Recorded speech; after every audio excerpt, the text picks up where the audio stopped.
보통 법문은요, 이제 통상적으로 이제, 단원법이 있고, 그다음에 이제 사례법이 있다고 합니다. 단원법이라면 뭐냐면, 전체의 개괄, 그래서 어떤 그 기준을 잡는 법을 단원법이라고 이야기하고, 사례법은 어떤 사례가 생기면 그것은 어떻게 해야 하는가에 대한 이야기입니다. 그래서 십계명은 사례가 나타나는 것이 아니라, 전체적인 단원, 전체적인 개괄을 이야기하는 것이기 때문에 기준을 제시하는 거라 단원법에 속해 있습니다.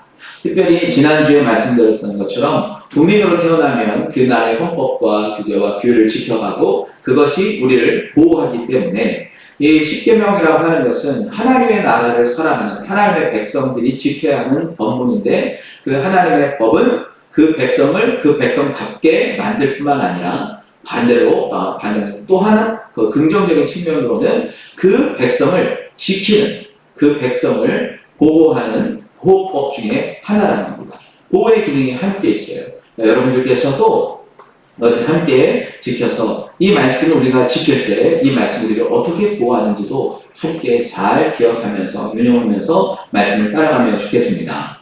제일 처음 오늘은 이제 우리가 제1계명인 너는 나 외에 다른 신들을 내게 두지 말지니라 라고 하는 이 말씀을 함께 대합니다. 특별히 10계명은 지난주에 말씀드렸던 것처럼 두 군데 나와요. 출애굽기 20장과 신명기 5장. 출애굽기 2장, 20장에 나오는 말씀은 가나안 땅에서 출발하자마자 바로 하셨던 말씀이기 때문에 말씀이고 신명기 5장에 있는 이 두 번째 나오는 이 10계명은 이제 가나안 땅을 들어가기 전에 새롭게 가나안 땅을 정복해야 할 세대에게 말했던 모세가 그 본문을 다시 한번 읽어줬던 내용입니다. 그래서 약간의 미묘한 차이가 있긴 있어요. 근본적인 뜻은 차이는 없지만 그 뉘앙스라든가 이런 거 좀 차이가 있어서 저는 일단 본문은 신명기 5장을 본문으로 삼아서 말씀을 전하려고 합니다. 왜냐하면 새 시대를 열어가야 하고 새 시대를 살아가야 하고 실제 부딪혀야 하는 현실적 문제를 놓고 말했던 이 모세의 이야기가 약간의 뉘앙스 차이 그리고 해석하시는 분들도 그 약간의 단어 하나나 머미 하나의 차이를 두었기 때문에 그 사이의 간격을 좀 찾아서 우리의 삶에 조금 더 현실적으로 적용하면 어떨까 하는 마음에서 찾아가고 있으니까요. 뭐 이것이 맞나 저것이 맞나가 아니라 내용은 같아요. 다만 그 말하는 뉘앙스, 말하는 속뜻이 아니라 적용해야 하는 관점이 조금은 다르기 때문에 그렇게 이해하시면 좋을 것 같습니다. 그래서 어떤 분들은 왜 출애굽기 원본, 이 십계명 원본 가지고 설교를 해야지 왜 신명기 가지고 설교를 하냐 하시는 생각을 하실까봐 말씀을 드리는 거예요. 대부분 십계명 설교하시는 모든 목사님들의 본문은 대부분 다 출애굽기를 삼고 있습니다. 왜냐하면 그게 오리지널이니까. 그러나 저는 적용의 측면에서는 신명기가 더 좋겠다는 생각에서 이번에는 신명기로 말씀을 정해봅니다. 나 외에 라고 하는 말은 어떤 뜻을 갖고 있느냐 하면 하나님과 같이 또 하나님과 나란히 그리고 하나님의 얼굴 앞에서 라고 하는 속뜻을 갖고 있어요. 그러니까 나 외에 나 외에는 이라고 하는 뜻은 내 얼굴 앞에 나와 너 사이 앞에 내 곁에 내 옆에 나란히 다른 것을 두지 말아라 이야기하시는 겁니다. 그러니까 어떤 의미로 이야기하냐면 내가 너희들과 함께 관계를 맺고 내가 너희의 하나님이 되었는데 나와 너 사이에 내 얼굴과 너희 얼굴 사이에 다른 것이 있으면 안 된다는 거예요. 그리고 너희의 얼굴 앞에 내가 있기를 원한다는 뜻입니다. 내 옆에 나란히 무언가 두기를 원하지도 않으세요. 그리고 내 곁에 무언가 다른 것을 두기도 원하지 않습니다. 마치 결혼한 남자와 여자가 한 부부가 되어서 서로에게만 집중하듯 하나님은 이스라엘 백성들에게 얘기하시는 거예요. 내가 너 앞에, 나 외에는 네 앞에 아무도 있지 않아야 할 것이다 라고 말하고 있습니다. 잠시 제가 이제 결혼한 남녀에 대한 이야기를 했는데요. 이런 거죠. 남자와 여자가 결혼해서 한 부부가 되었어요. 둘은 서로 사랑해서 결혼을 하게 되었는데 그 다음에 그 둘 사이에 자녀 외에 다른 누군가가 들어오게 된다면 그 관계는 어떻게 될까요? 이건 이상한 관계가 되는 거지 않겠습니까? 그렇죠? 또 부부가 함께 결혼했다면 아내는 남편에게, 남편은 아내에게 요구할 수 있는 게 하나가 있는 게 뭐냐면 나만 사랑해달라고 요구할 수 있어요. 그게 잘못된 건가요? 여보, 나만 사랑해야 돼 라고 말하는 게 부부관계에 있어서 잘못된 건가요? 아니, 그러면 요즘 사람들은 이렇게 얘기하면 나도 사랑해줘. 다른 사람도 사랑해도 되는데 나를 더 사랑해줘 라고 이야기하는 게 맞을까요? 근데 요즘 사람들은 그렇게도 해석한단 말이죠. 그러니까 가정이 깨어지고 부부가 헤어지는 일들이 많이 있습니다. 사랑의 관계에서는 유일하게 두 사람 사이에 어떤 것도 그 사이에 들어가지 않는 것이 부부와의 관계를, 사랑을 유지하는 관계가 되는 거죠. 하나님께서 이스라엘 백성들을 왜 부르셨는가? 그들을 사랑하기 때문에 그들과 언약을 맺으시고 서약을 하시고 이제 새로운 방식을 살아가게 되는데 첫 번째 뭐냐면 나 외에는 너희 앞에 있지 않기를 원한다는 겁니다. 그래서 여기에 보면요, 우리가 오해할 일들이 가끔 있긴 하는데 나 외에는 다른 신들을 내게 두지 말지니라 라고 이야기하기 때문에 우리는 하나님을 우리가 신으로 여기면서 우리 앞에 두어야 하는데 다른 신들, 많은 신들이 있는데 하나님이 우리 앞에만 있어야 한다. 이런 생각을 하게 오해할 때가 있습니다. 좀 편하게 말하면 이 세상에 많은 신들이 있잖아요. 사람들이 생각하는 신. 그렇죠? 사람이 있는데 하나님만이 유일한 신이 아니라 다른 신들도 많이 있는데 그 신들 중에 하나님만 선택해서 내 앞에 두어야 한다라고 이 말씀이 이야기하고 있다고 우리는 오해한다는 거예요. 왜냐? 하나님께서 말씀하셨어요. 이 세상에 신은 누구밖에 없다. 하나님밖에 없다고 했어요. 하나님밖에 없다고 하나님께서 직접 말씀하셨어요. 출애굽기 3장 같은 경우에는 이렇게 말씀하시죠. 나는 스스로 있는 자, 스스로 있는 이 세상에 존재하는 신이 누가 있겠습니까? 단 한 명도 없습니다. 신명기서 17장을 통해서 우리에게 확인해 주시는 건 뭐냐면 이 세상에 하나님 외에는 다른 신은 없다고 계속해서 이야기하고 계세요. 이사야서에서도 말씀하셨습니다. 나 외에는 다른 신이 이 땅에 없다. 천지를 만든 신도 나밖에 없지만 나와 비교할 신 자체가 아예 없다. 나만 유일한 신이다 라고 말하고 있어요. 그러니까 하나님이 그렇게 선언하고 말했는데 우리는 오해한다는 거예요. 이 세상에 많은 신들이 있는데 그 중에 하나님이라는 신을 택해서 그 하나님과 관계하고 그 하나님만 사랑하고 그 하나님만 선택해서 우리 앞에 우리 앞에 대면하고 그분과 함께 살아가는 것을 하나님께서 원하신다라고 생각한단 말이죠. 그런데 성경이 말하는 사실은 그렇지 않아요. 많은 신들 중에 하나가 있는 하나님을 선택하는 것이 아니라 신은 하나님밖에 없어요. 하나님밖에 없어요. 그렇기 때문에 하나님과 우리 사이에 또 다른 신이라고 하는 것이 생긴다면 그것은 인간이 만들어낸 신이라는 거예요. 인간에 의해서, 인간의 생각에 의해서, 인간의 상상에 의해서, 인간의 연약함을 통해서 만들어진 신이 되는 것입니다. 팩트는 하나님은 자기 스스로를 증거하셨는데 다른 신은 없다. 그러니까 너와 나 사이에 다른 신이 있는 것이 있지도 않고 있을 수도 없다라고 말씀하시는 게 오늘의 첫 계명이라는 거예요. 그러면 하나님 왜 이 말씀하셨는가? 방금 말씀드린 것처럼 인간이 우상을 만들어내기 때문입니다. 인간이 하나님 외에 다른 신을 만들어내기 때문이에요. 그래서 자기에게 필요한 신을 만들어서 하나님 외에 그 하나님과 우리 사이에 인간이 만든 신을 끼워 넣어서 하나님 앞에, 내 앞에 다른 신을 만들어 놓는 게 바로 인간이에요. 하나님은 왜 인간이 이 신을 만들게 할까? 인간이 우상을 만드는 이유는 무엇일까? 먼저는 모든 인간은 다 근본적으로 종교성을 갖고 태어납니다. 왜냐하면 전도서의 3장의 말씀을 보면요, 하나님께서 모든 인생을 선물로 주셨는데 그들로 하여금 영혼을 사모하게 하셨다 그랬어요. 인간이 영혼을 사모할 수 있는 방법은 무엇이 있겠습니까? 바로 자기의 삶은 인간은 유한하는 거예요. 끝이 있는 거예요. 모든 사람은 다 죽기 마련이에요. 죽음 이후의 삶에 대한 고민을 하기 시작했고 그것이 영혼을 사모하는 마음을 주셨는데 그것을 인간의 종교성이라고 이야기해 볼 수 있어요. 그러니까 모든 사람은 태어나면서부터 종교성을 갖고 태어납니다. 그래서요, 신을 만들어내는 거예요. 신을 찾게 되어 있어요. 유명한 역사학자인 토인비는 이런 말을 했습니다. 법, 제도, 문화 이런 것들이 생겨나기 전에 어떤 산간, 오지, 다음에 문화로부터 격리되어 있는 어느 곳을 가든지 종교는 반드시 존재한다라고 말하고 있어요. 그처럼 인간은 종교성을 갖고 있습니다. 신이라고 하는 존재를 찾는 근본적인 속성이 인간 안에 있어요. 두 번째 이유는 뭐냐면, 왜 그런 종교성이 있냐면 창조의 원리에서 우리에게 부여해 주신 영적인 존재가 바로 사람이기 때문입니다. 하나님께서 짐승도 흙으로 만드시고 사람도 흙으로 만드셨지만 사람에게는 특별한 것을 불어넣어 주셨어요. 그것을 생기라고 합니다. 그것을 푸뉴마라고 이야기하고 루하라고 이야기합니다. 그래서 그 루하라고 하는 것은 바로 성령을 의미하는 것이고 성령의 기운을 이야기하는 것이죠.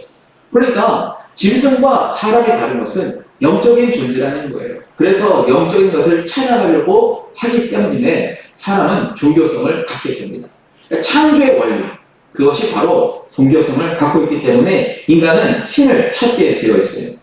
두 번째는 인간이 연약하기 때문입니다. 만약에 인간이 강하다면 자기보다 자기가 가장 강하다면 더 이상 불편하거나 위험을 느끼거나 할 것이 없겠죠. 그런데 인간은 유한합니다. 자연 앞에 유한합니다. 자연이 우리보다 힘이 더 세요. 물론 이용하고 관리하고 다스릴 수도 있긴 하지만 때로는 천재지변 앞에 인간은 아무런 방법 없이 다 당할 수밖에 없습니다. 또 연약한 인간은 자기보다 센 누군가에게 당할 수밖에 없어요. 전쟁이 바로 그러한 형국입니다. 강한 존재를 섬김을 통해서 우리는 자기 자신을 보호하려는 보호 욕구를 갖게 됩니다. 그렇지 않습니까? 만약에요, 지역과 지역에 어떤 사람들이 함께 싸우는데 자기네가 힘이 약해. 그런데 전쟁을 포기하고 종이 되어버리는 경우가 많죠.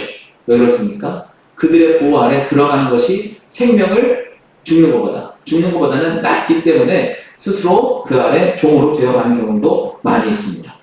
그래서 인간은 연약하기 때문에 자기보다 강한 존재를 섬기게 됩니다. 그것이 짐승일 때도 있고요. 어떤 독을 갖고 있는 정말 작은 짐승, 곤충이 될 수도 있고요. 때로는 어마어마하게 큰 산과 또 어마어마하게 큰 어떤 자연 현상들을 섬길 때도 있습니다. 가만히 보세요. 대부분의 신이라고 하는 인간이 만들어 놓은 그 신들이라고 하는 것이 다 그런 유형 아니겠습니까? 그리고 인간이 우상을 만드는 세 번째 이유는 바로 욕심입니다. 갖고 싶은 것, 어떤 명예를 갖고 싶은 것, 그리고 쾌락을 추구하는 것 같은 그런 욕망을 이루어줄 어떤 존재를 만들고 그 존재를 통해서 우리의 욕망과 욕구를 정당화하기 위해 인간은 신을 만들어냈는데요. 그것이 바로 인간의 욕심 때문이에요. 바라는 것이 없으면 요구하는 것이 없겠죠. 그런데 인간은 내 무언가를 얻기 위해서 한 존재를 만들고 그것을 섬기면 그것이 나를 그렇게 만들어줄 것이다 라고 하는 욕구와 욕망 때문에 신을 만들어내게 됩니다. 그런데 가만히 생각해 보세요.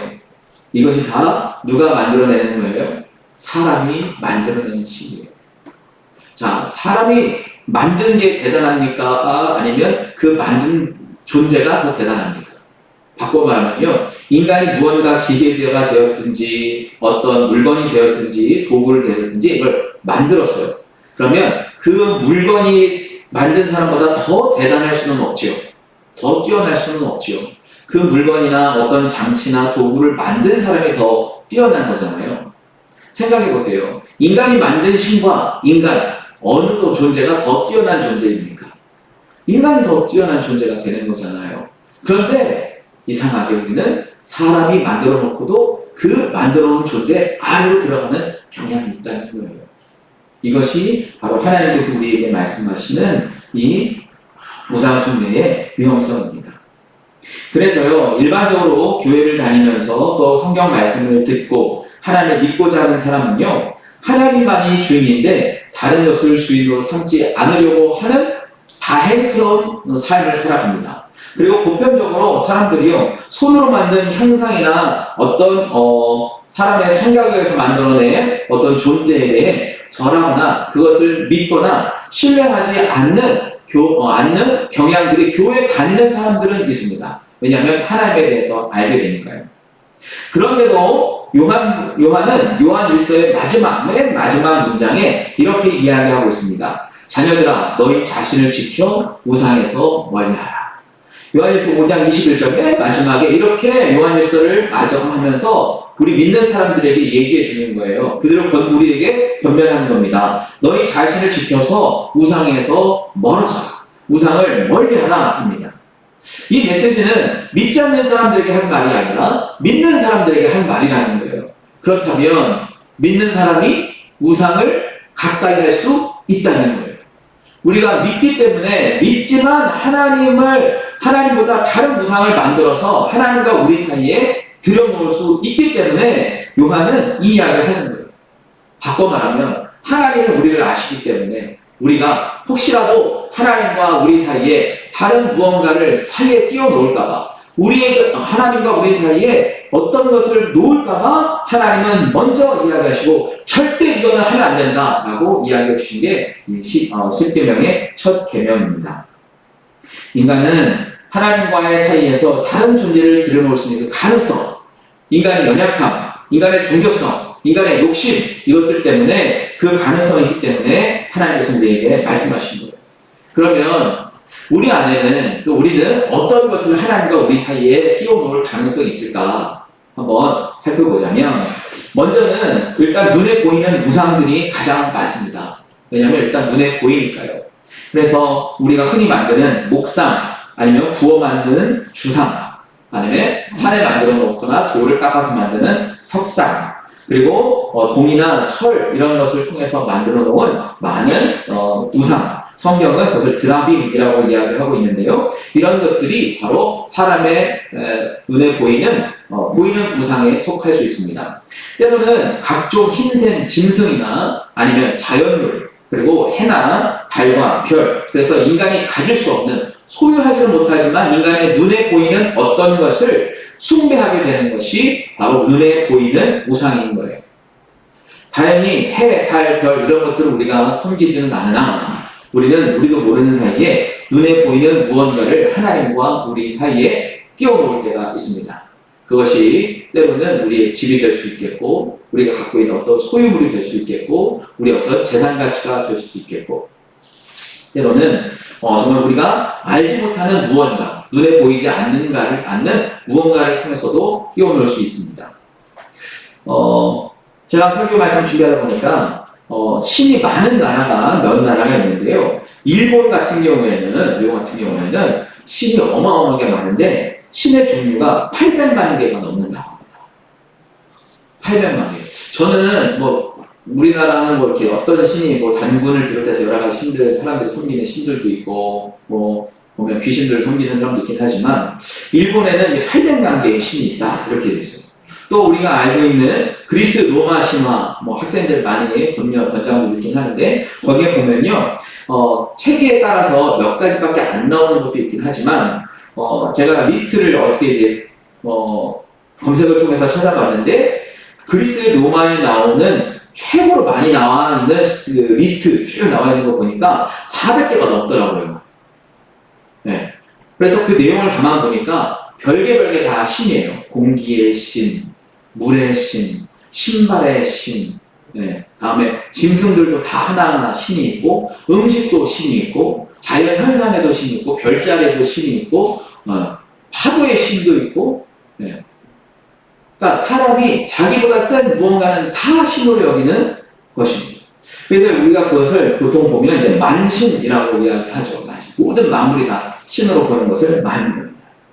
실제 그런 일에 대해서 저도 이게 성경은 뭐라고 말하고 있는 것 같거든요. 사도행전 17장에서요, 바울이 아테네에 가서 전도를 할 때 이런 이야기를 합니다. 아레오파고라는 곳에서 전도를 할 때, 여러분들에게는 이 땅에 왔으니 여러분들의 종교심이 특출한 걸 내가 알겠습니다. 왜냐하면 너무 많은 신들이 있습니다. 심지어는 알지 못하는 신에게라고도 써놓은 것을 내가 봤습니다. 그 뭐냐면 인간이 생각할 수 있는 모든 사물이나 현상이나 이런 것들에 다 신이라고 붙여놓고 이 인간이 파악하지 못한 또 다른 신, 알 수가 없는 이름도 모르는 그 신에게까지도 이 그리스 사람들이 섬기고 있었다는 거죠. 그래서 그때 사도 바울은 그 이름 없는 신, 알 수도 없는 신 중에 너희가 그 분이 바로 하나님일 수 있다라고 하는 이야기를 하면서 복음을 전했던 것을 사도행전 17장에서 살펴보고 있습니다. 사람이 이렇게 눈에 보이는 자연현상이나 만물이나 어떤 것을 통해서 하나님과 우리 사이에 끼워 넣더라는 거예요.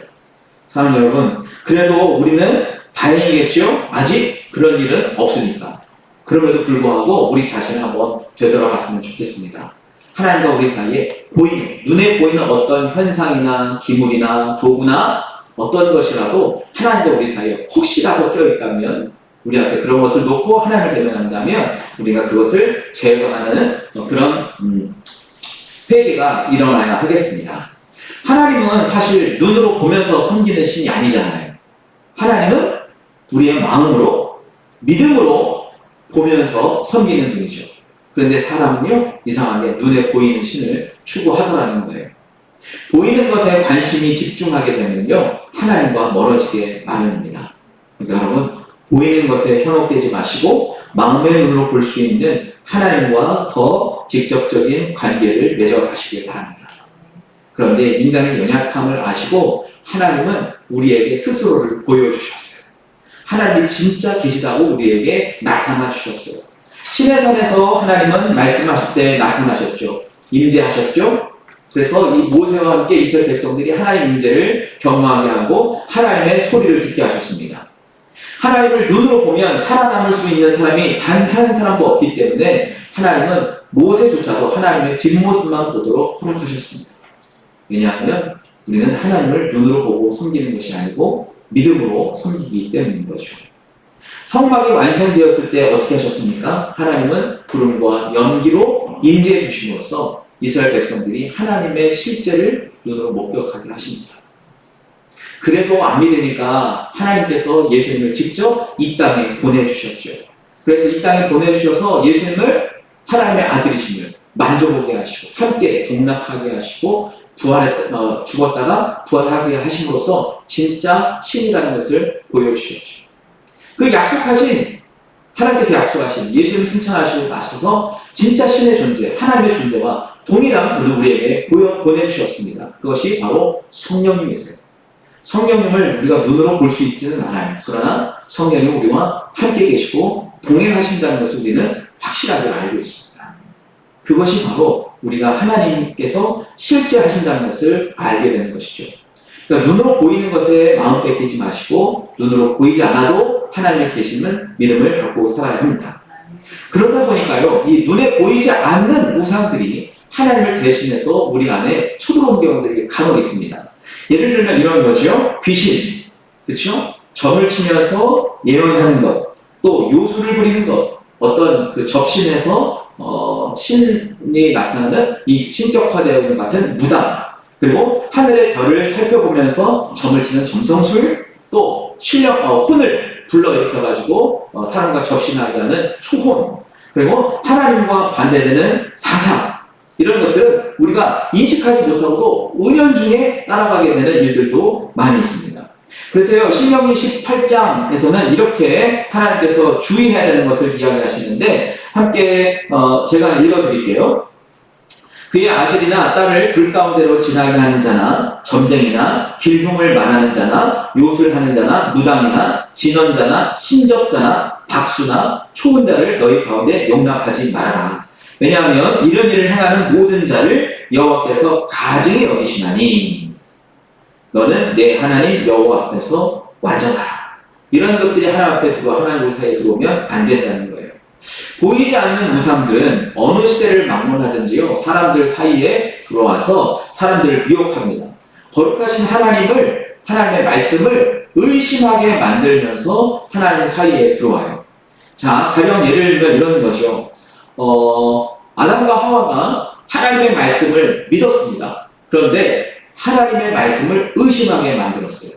정말 그랬어? 정말 정녕 그렇게 된다고 얘기하셨니? 라고 말하는 거죠. 그때 하나님 말씀에 의심이 들어오면서 그 사이에 마귀에게 쫓기게 됩니다. 예수님께서 시험을 당하셨을 때 사탄은 그렇게 예수 앞에 다가오죠. 네가 하나님의 아들이거든. 네가 하나님의 아들이거든. 하나님의 아들이 맞아요? 아니에요? 맞아요. 맞으시잖아요. 그런데 네가 진짜 하나님의 아들이거든. 여기서 뛰어내려가라. 돌로 떡을 만들어봐라. 내게 절여봐라. 여러분, 눈에 보이지 않는 것들은요, 하나님의 말씀을 의심하게 만들어요. 마치 자기네가 말하는 것이 진짜인 것처럼 이야기하죠.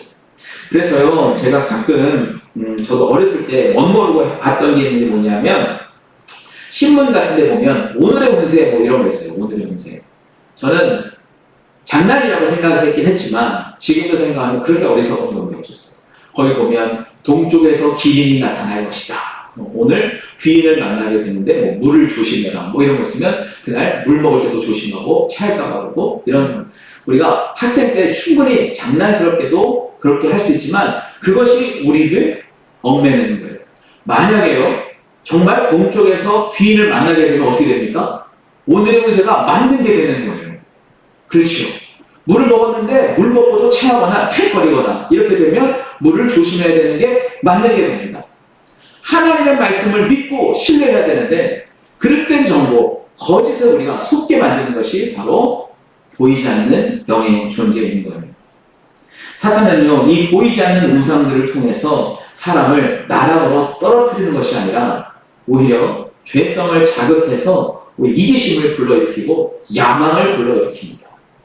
그래서요, 보이지 않는 우상들보다 더 무서운 것은 그 틈을 찾아, 그 의심을 통해서 새겨진 그 틈을 통해서 내 삶의 가치와 내 모양과 내 그 죄성이 불러일으켜지는 그것을 더 조심해야 되는 거예요.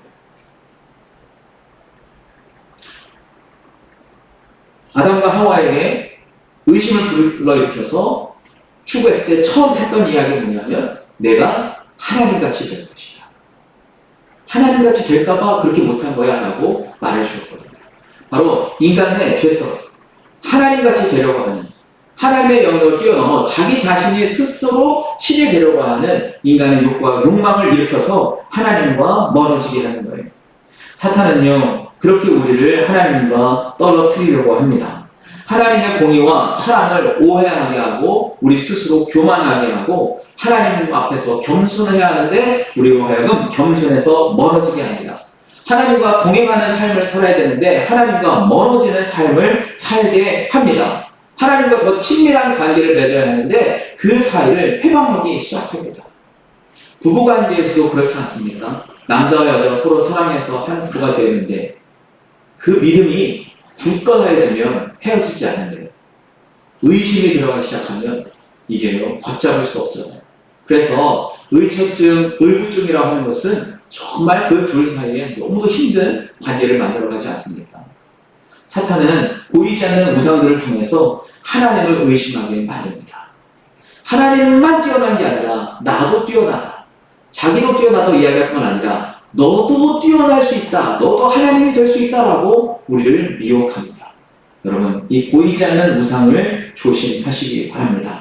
혹시라도요, 우리가 이 보이지 않는 우상들에게 잘못된 영향을 받고 있다면 내 스스로가 교만해지고 하나님 말씀을 듣지 않게 되고 하나님이 의심스럽게 되고 상황이 의심스럽게 되는 그런 위치에 혹시라도 놓이게 된다면 여러분 우리가 우리의 자신의 모습을 잘 돌이키시고 그런 우상들에게 눈에 보이지 않는 현상과 사람 만들어 놓은 그 상상에 또 사탄에게 마음 뺏은 것을 다시 돌이켜서 주님 앞에 돌아오시기를 바랍니다. 이 보이지 않는 우상도 우리가 제거해야 하는 또 하나의 우상일 수 있습니다. 세 번째는 대상화할 수 있는 우상입니다. 이 대상화한다는 건 뭐냐면 어떤 상징적 의미, 하나님을 대신해서 놓을 수 있는 것입니다. 대부분의 사람들은요, 자기와 자기 자신들 그리고 자기 가족들이 여러 가지 위험이나 이런 데서 보호받고 안정되고 평안하고 건강하고 행복하게 사는 것을 모든 사람들은 다 소망합니다. 그렇죠? 고생하고 싶은 사람이 어디 있어요? 고생하고 싶지 않죠. 행복하고 싶지 않은 사람이 어디 있겠어요? 다 행복하고 싶죠. 건강을 잃어버리고 싶어요? 건강해지고 싶어요. 모든 사람은 다 이렇게 행복을 추구하고 건강하게 원하고 안전하게 원하고 평안하게 원합니다. 그런데요, 놀라운 사실은 이 지구촌은요, 죄가 들어오기 시작하면서부터 인간은 평안과 안전과 행복을 하나님으로부터 찾지 아니하면 거둘 수가 없고 갈 수가 없고 가질 수가 없어요. 죄의 저주 아래서 모든 사람은 죽음이라고 하는 두려움에 도달하게 됩니다. 그 두려움은 결국 죽음이라고 하는 것은 사랑하는 사람들과의 이별을 갖고 오게 됩니다. 이 죽음은 때로는 건강을 잃어버림으로 더 일찍 찾아오게 됩니다. 또 그런 건강을 잃을 때 우리가 갖고 모아놨던 재산을 함께 다 잃어버리는 경우도 있습니다. 이상하게요, 한 사람이 아프면요, 온 집안이 다 아프더라고요. 모두가 건강할 때는 별일 없는 것 같았는데요, 누군가 한 사람이 아프기 시작하면 그 가정뿐만 아니라 집안이 다 마음이 불편하고 걱정이 돼요. 그래서요, 천재지변이 일어나고 전쟁이 일어나고 재난이 닥칠 때면 사람들은 더 불안해집니다. 그래서요, 이때 누군가 한 사람이 딱 나타나가지고 이 모든 것을 다 해결해 주기를 바라요. 그러다 보니까요, 어떤 초능력을 갖고 있는 사람들은 따라다닙니다. 바로 예수님이 나타났을 때 사람들은 그러했어요. 예수님을 따라다녔던 청중들은요, 예수님의 기적을 쫓아다녔지 예수님을 믿은 건 아니었다는 것을 우리는 알 수 있습니다.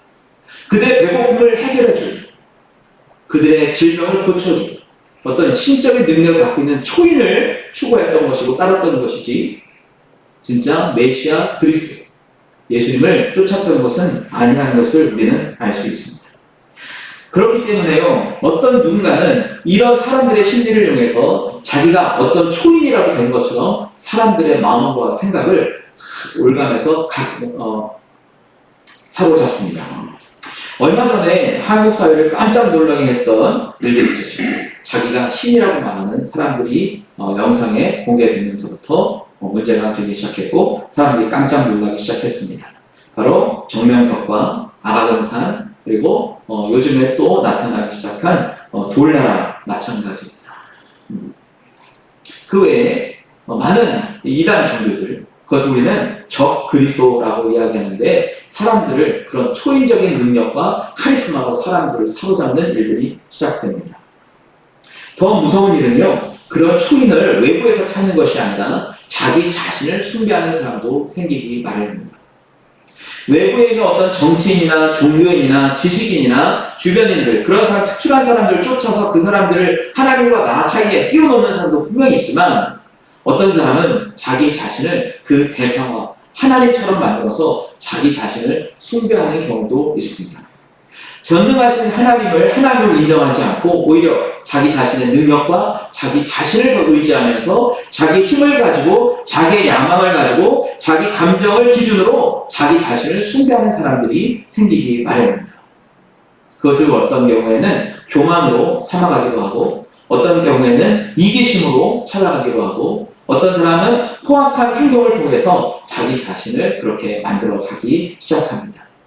어떤 면에 자기 숭배 사상은요, 자기 자신에게 집착하게 해요. 내가 더 중요한 사람이 돼요. 나를 위해서라면 무엇이든지 할 수 있는 사람으로 바꿉니다. 하나님도 버릴 수 있고 하나님도 떠날 수 있고 하나님을 이용해 먹으려고 하는 그런 마음도 갖게 됩니다. 그 마지막 끝은 어떻게 되는지 아세요? 하나님 말씀 앞에 불순종하게 됩니다. 자기 자신을 숭배하게 되면 결국 하나님을 섬기는 것이 아니라 자기 자신을 따르고 자기 자신을 숭배하기 때문에 하나님께 불순종하게 되는, 순종하지 못하게 되는 경우에 이르게 됩니다. 구원을 받았지만 자기 자신을 내려놓는 훈련을 하지 못해서 하나님께서 깨닫게 하신 그 말씀대로 살아가지 않는, 순종하지 않는, 그리고 그 말씀을 거부하기까지 하는 경우에 이르게 됩니다. 여러분, 어쩌면 우리는 외부에 있는 누군가의 마음 뺏기진 않았을 줄 모르지만 나에게 마음을 뺏긴 것은 아닐까요? 하나님과 나 사이에 하나님은 간대였고 내가 그 사이에 들어서 나를 숭배하는 그런 일들은 있진 않습니까? 여러분, 여러분의 마음의 진짜 주인은 누구이십니까? 하나님이십니까? 그러면 아멘인데요. 가만히 돌이켜보면 가끔 나일 때가 있다는 거예요. 내가 주인일 때가 있다는 거예요.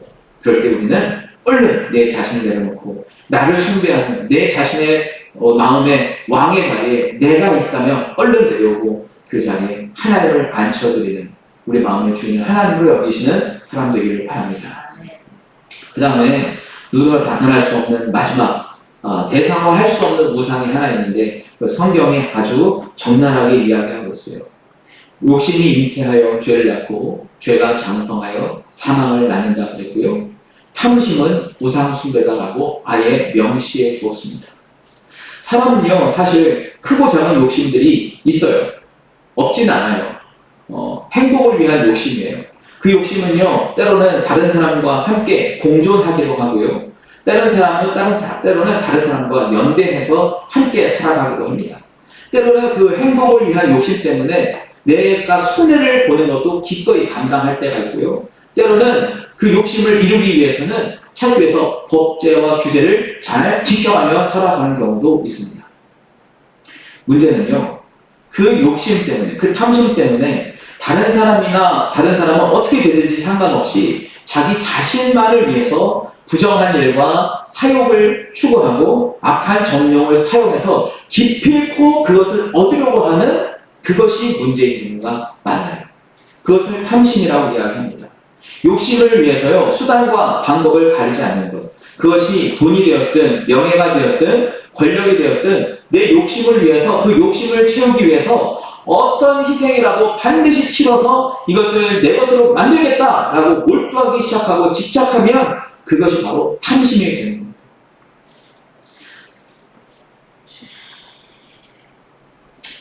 사랑하는 여러분, 우리 안에 혹시라도 내가 어떤 것을 바라는 것들을 위해 다른 사람을 희생시켜야 하고 다른 사람에게 강제해야 하고 다른 사람은 어떻게든 상관이 없어 나만 잘 되면 돼 나만 살아나면 돼 이런 마음이 혹시라도 있으시다면 그것은 우리 안에 우리도 모르게 심겨진 사탄의 탐심일 수 있습니다. 우리가 그것을 다 내려놓고 버려가는 저와 여러분 되기를 바랍니다. 이 10계명의 1계명은요 남에게는 보이지 않지만 우리의 믿음의 눈으로 보이는 하나님과의 관계를 이야기합니다. 나도 느끼고 있고 나도 알고 있는 내 마음속의 우상을 하나님께서 지목하고 계시는 거라고 저는 믿습니다. 죄로 발전할 수 있는 욕심이 혹시 저와 여러분 안에 마음 안에 있다면 그런 탐심이 있다면 우리는 그것을 반드시 떨쳐내야 하겠습니다. 이 좋아하는 것과 우상 숭배는 좀 다르다고 생각이 들어요. 어떤 것을 우리가 하다 보면 잠시 좋아해서 몰두하고 집중할 수는 있어요. 공부하는 일이 되었든 돈을 버는 일이 되었든 사람을 사랑하는 일이 되었든 어떤 봉사가 되었든 좋아하는 일에 잠시 몰두는 할 수 있어요. 그런데 그 좋아하는 것과 우상 숭배의 차이는 뭐냐면 하나님을 위해서 그것을 관둘 수 있느냐 그것을 위해서 하나님을 버릴 거냐의 차이가 있습니다. 무슨 이야기인지 이해되십니까? 무언가를 하나님이 아닌 다른 거를 좋아하는 일, 내가 뭐 운동을 좋아하던, 뭐 스포츠를 좋아하던, 게임을 좋아하던, 뭐 사람과 만나는 것을 좋아하던, 또 일을 좋아하던, 돈 버는 걸 좋아하는 건 어떤 것이든 우리가 좋아하는 일을 계속 하다가도, 몰두하고 집중하다가도 하나님이 이걸 원하시는 것 같지 않다라고 하는 깨달음이 왔을 때 과감히 멈출 수 있다면 저는 그건 좋아하는 거라고 생각이 든다는 거예요. 다만 하나님께서 멈추어라, 그만해라, 또 하나님께 집중해야 하는 것을 알려주면서 불구하고 그것을 포기하지 못하고 그것을 계속해서 지속해 나간다면 그것이 우리의 우상이 된다는 거예요. 그것이 내가 될 수도 있고 내 자존심이 될 수도 있고 내 재산이 될 수도 있고 내 건강이 될 수도 있고 내 자녀가 될 수도 있고 내가 섬기는 교회가 공동체가 될 수도 있다는 거예요. 그 어느 것도 하나님을 대신할 수 없습니다.